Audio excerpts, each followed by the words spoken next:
Hi, this is the second video concerning urinary tract infections. After collecting the urine sample, the next step is examining and culturing the urine.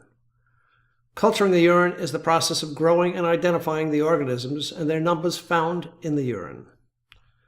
A dipstick of the urine will also be done. This simply means that a thin strip containing reagents which are sensitive to the number of white blood cells and bacteria in the urine sample will be dipped into the urine. The urine should also be examined under a microscope for the presence of white blood cells. If there are 10 or more white blood cells in a high-powered field, this would indicate infection. The urine culture indicates the number of organisms in the urine and is used to identify the type of organisms in the urine.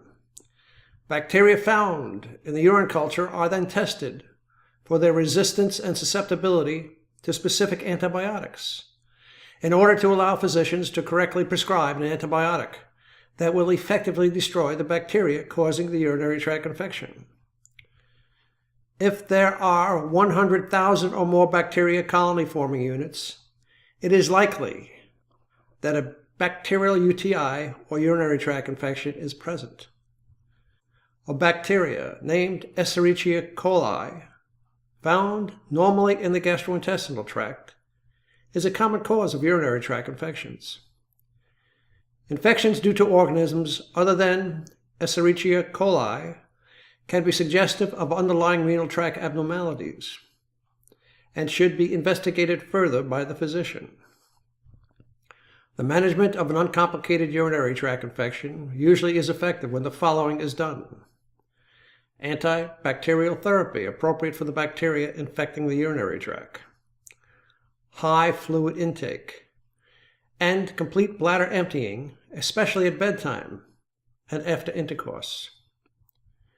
Antibacterial therapy can include trimethoprim sulfate, more commonly known as Bactrim, cephalexin, commonly known as Keflex, amoxicillin clavulinate, commonly known as Augmentin, norfloxacillin, commonly known as Noroxin, nitrofurantoin, commonly known as Macrobid, and ciprofloxacin, commonly known as Cipro.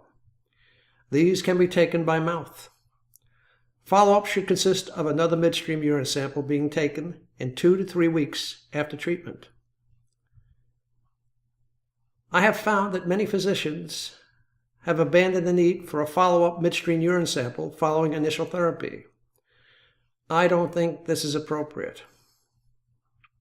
Ask your physician to take a follow-up urine culture. Well, I hope this helps. Have a good day.